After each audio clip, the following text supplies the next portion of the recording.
how to submit a ticket in GCash. So you're going to be able to do this in only in specific articles, but you're gonna have to find an article that gives you the option to do a report.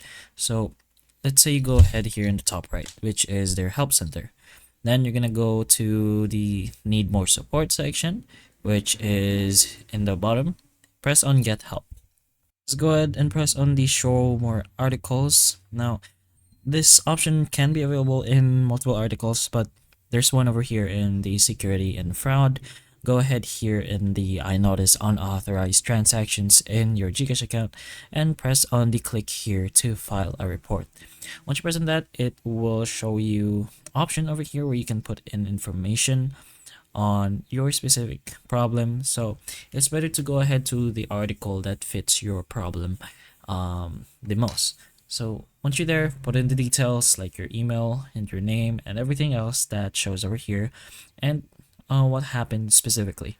Put in information as well, like photos or attachments, then just go ahead and press on submit. Once you've done that, you can go ahead and take a look at your tickets back here on the help center and go to my support tickets, which is basically the status of all your tickets. But that's pretty much how you submit a ticket in GCash. So hopefully the information of this video can help you, and if it can, please like and subscribe for more videos like this, and that's all.